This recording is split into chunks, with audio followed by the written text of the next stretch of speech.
Radical changes are needed to fix our broken relationship with nature to avert future pandemics. Well, that's the message from the World Wildlife Fund today. Let's get more on that with Alex in the Cube. Well, Isabel, it's being echoed as well by the United Nations and the World Health Organization, warning that, as you said there, unless there's a reassessing of our relationship with nature, the way we go about things, a future pandemic is inevitable. Let's just bring you sort of a quick summary, if I might. This is all about something called zoonotic transfer. That is the suggestion that this pandemic, like others, was transferred from animals to humans, an animal host to a human host. Now, it's worth saying at this stage that is where the majority of the evidence seems to be pointing. This is, of course, not the only pandemic that has been spread like this, pointing to SARS, Zika, Ebola as previous zoonotic transfer diseases. So what does that then lead us to conclude? Well, the World Wildlife Fund says we've got to look at how we live with nature, how we, in their words, trade and consume wildlife, particularly exotic wildlife. And then also here, look at this, a warning about deforestation, about the impact of our encroachment into natural habitats around the world, particularly focusing, of course, on rainforests, but also looking at how we farm in these intensive battery farms, how we trade and buy our meat, thinking perhaps here of the wet markets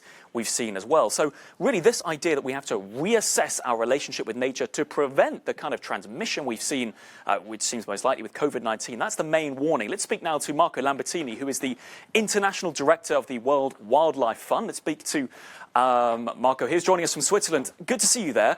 I think it's fair to say, reading your report, it reads really that COVID is a warning from nature. What do we need to learn?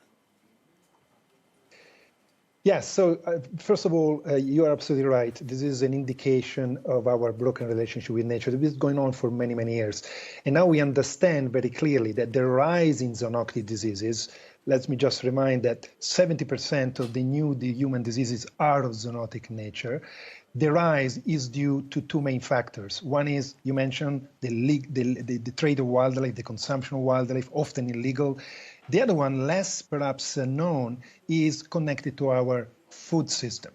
The way we produce and consume food that leads to the destruction of natural habitats and the exposure of humans to wildlife that can carry pathogens, or the dislocation of wildlife that then goes into places where humans live.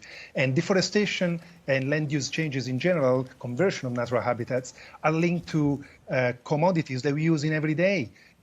From palm oil to soy, to, of course, beef, and also timber, rubber, and other key commodities that are now the drivers of, still today, deforestation around the world. Just looking at the report, though, it's fair to say the warnings there are to world governments. But, you know, these are words. What is the drive for concrete action? Because we know from Jair Bolsonaro in Brazil, from words from Donald Trump and governments around the world, you know, there are a lot of countries that don't seem to be listening. Are they going to listen now? And what are you going to do to make them listen? Well, obviously, it's true. Many countries are not listening, and they haven't listened for a long time.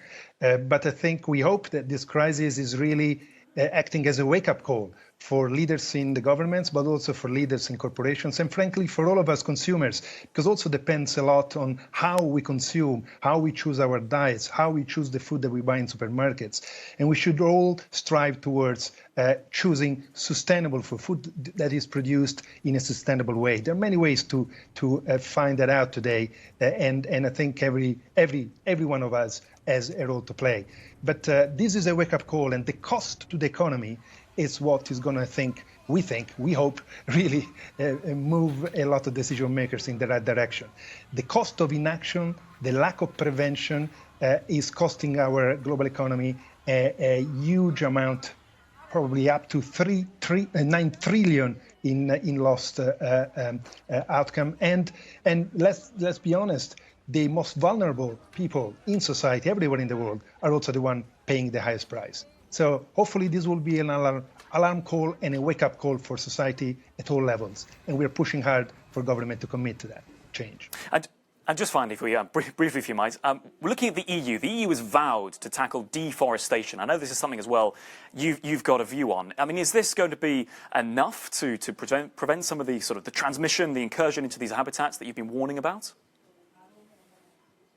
So the EU has just launched, as part of the Green Deal, a very ambitious farm-to-fork strategy. that drives agriculture towards a much more sustainable way of producing food. Now, this is particularly focused on domestic production in the EU, and I think the next step is for the EU to really become even bolder in setting targets for imports of food that is absolutely deforestation-free. That's critical because the responsibility, as I said earlier, is both in the producing countries, but obviously, perhaps even more importantly, in the consuming countries. Marco Lambertini, thank you very much. Joining us from Switzerland. Then a global warning from the World Wildlife Fund, the UN echoing it as well. Isabel, a call for radical changes in our relationship with nature to prevent future pandemics. We'll see if the world listens. Time to repair our